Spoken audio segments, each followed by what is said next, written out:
Setelah melihat apa yang dialami oleh orang musyrik, tak kalah berhadapan dengan orang muslimin, pasukan muslim yang dibantu oleh para malaikat, maka seorang iblis yang berbentuk Suraqqah bin Malik bin Jushum, tahu ya Suraqqah? Yang sejak semula memang menyertai pasukan Quraisy. Ia beranjak untuk melarikan diri dari perang. Jadi dia ketakutan, dia ingin lari ya.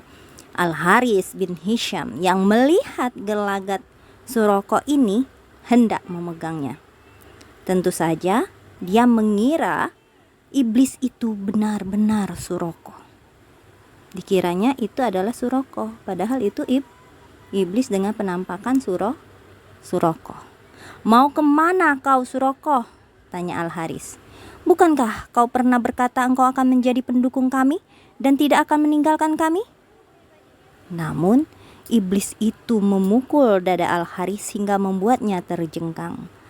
Kemudian Suraqqah menjawab, "Sesungguhnya aku telah melihat apa yang tidak kalian lihat. Sesungguhnya aku takut kepada Allah. Siksaan Allah benar-benar amat pedih." Setelah itu dia lari dan menceburkan diri ke laut.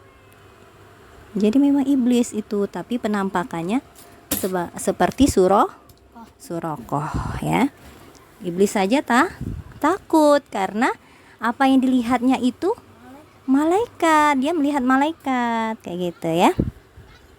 Nah, tanda-tanda kegagalan dan kebimbangan mulai terjadi pada orang-orang musyrik. Banyak korban yang jatuh karena serangan orang-orang muslim yang gencar.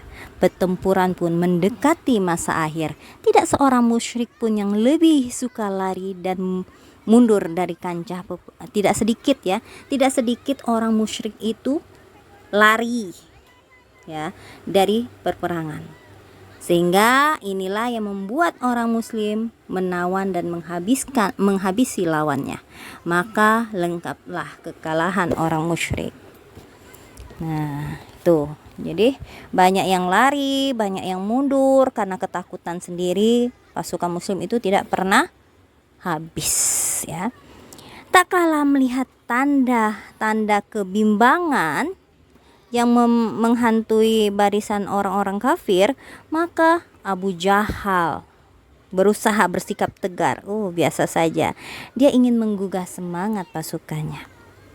Dengan sisa-sisa kesombongannya, dia berseru, "Janganlah sekali-kali sikap Suraqqah yang pengecut di hadapan kalian membuat kalian menjadi kalah. Karena sebenarnya dia terikat dengan perjanjian dengan Muhammad. Janganlah sekali-kali terbunuhnya Utbah, Syaibah, dan Al-Walid membuat kalian takut. Toh, Utbah ini kan banyak. Ini Utbah dari golongan orang Quraisy ya, dari pembesar Quraisy. Katanya, toh mereka itu sudah mati mendahului kita. Demi Lata dan Uzza, kita tidak akan kembali sebelum dapat membelenggu mereka." Artinya sampai orang muslim itu menjadi tawanan. "Jika aku tidak mendapatkan seseorang di antara kalian yang terbunuh, maka ambillah dia agar kita bisa mengetahui keadaan yang menimpanya." Tapi tak lama setelah Abu Jahal ini mengatakan ucapan tadi ya, barisannya itu sudah dibuat kocar kacir karena pasukan muslimin menyerang pasukan kafir. Memang di sekitarnya itu masih banyak orang-orang musyrik yang terus berperang ya, menghujamkan tombak dan menyabetkan pedang. Tapi itu semua tidak memberi arti bagi orang muslim. Pada saat itulah Abu Jahal sudah tampak di hadapan orang muslim. Dia berputar menaiki kudanya seakan kematian sudah menunggunya dan siap menyedot darahnya lewat tangan dua pemuda Ansar. Abdurrahman bin Auf menuturkan, Tak kala aku sedang berada di tengah barisan pada perang Badar, aku menengok ke arah kiri dan kanan. Kulihat ada dua pemuda yang masih belia, yang masih remaja ya, masih kecil ya, belum dewasa ya. Dia remaja ya. Aku tidak berani menjamin keselamatan kedua pemuda tadi saat itu. Salah seorang di antara mereka bertanya dengan berbisik-bisik kepadaku, "Wahai paman, tunjukkan kepadaku mana yang namanya Abu Jahal." Pemuda belia. Jadi tidak harus dewasa pada saat itu dia. Ini kisah siapa? Yang iya itu Daud itu. Yang mau ikut perang itu enggak dibolehin. Ingat gak? Daud. Nah ternyata bukan mas. Nabi Daud ya, Nabi Daud ini pada masa Nabi Muhammad, sahabat. Ternyata apa? Ternyata ada yang dibolehin Nabi Muhammad dan ada yang tidak, iya kan? Belasan. Iya belasan tahun. Nah, ada yang tidak dibolehin tapi nanti perang Uhud dia ikut. Ingat kan? Nah, tuh. "Wahai ponakanku, apa yang hendak kau lakukan terhadap dirinya?" tanya Abdurrahman bin Auf. "Ku dengar dia suka mencaci maki Rasulullah Sallallahu Alaihi Wasallam," jawabnya. Lalu anak tadi berkata lagi, "Demi yang diriku ada di tangannya, jika aku sudah melihatnya, maka tidak kubiarkan dia lolos dari penglihatanku, hingga siapakah di antara kami yang lebih dahulu mati."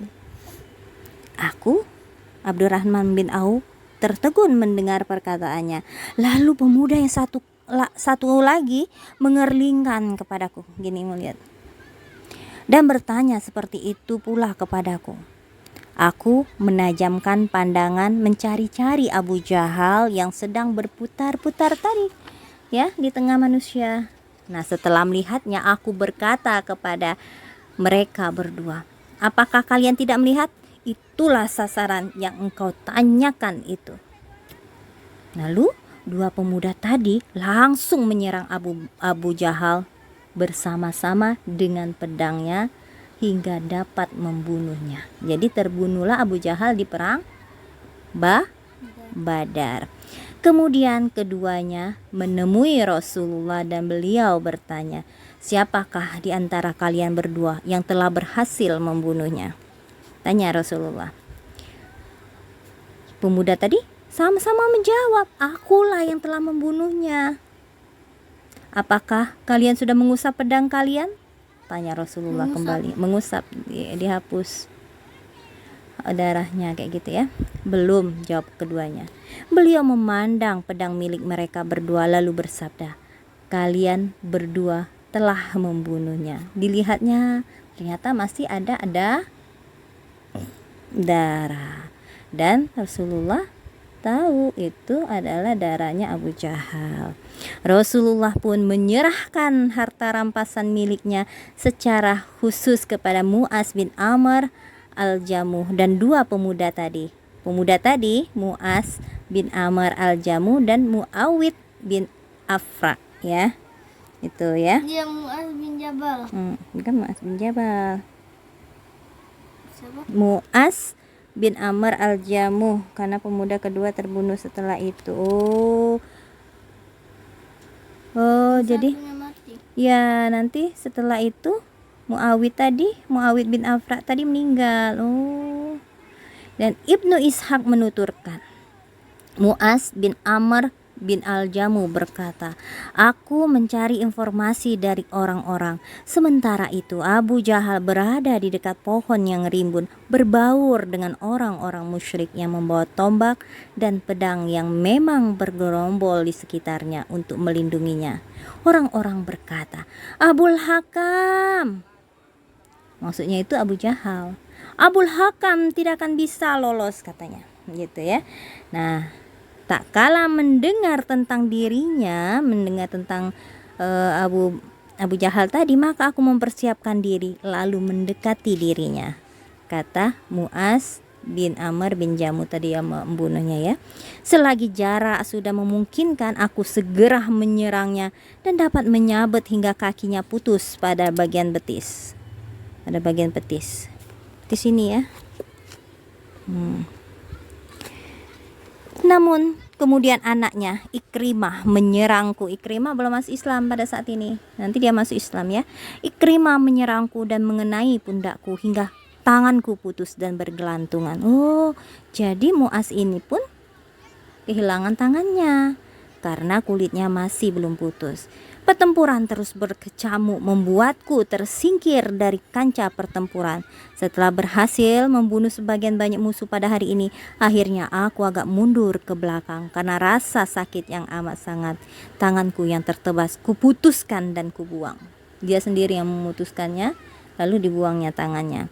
Pada saat itu Muawis bin Afra mendekati Abu Jahal dan menyabetnya hingga tersungkur dan membiarkannya dalam keadaan sekarat. Dan Muawis pun terus bertempur hingga terbunuh. Jadi tinggallah Muaz bin Amr al-Jamuh tadi dengan keadaan tangan yang sudah putus. Tak kala pertempuran sudah berhenti, Rasulullah bertanya, "Siapa yang tahu apa yang terjadi dengan Abu Jahal?" Maka orang-orang mencarinya.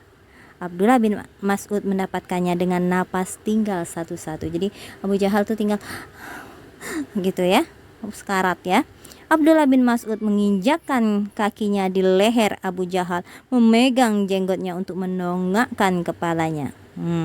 Disuruh dia ngelihat siapa? Abdullah bin Mas'ud. Abu Jahal diginiin sama Abdullah bin Mas'ud.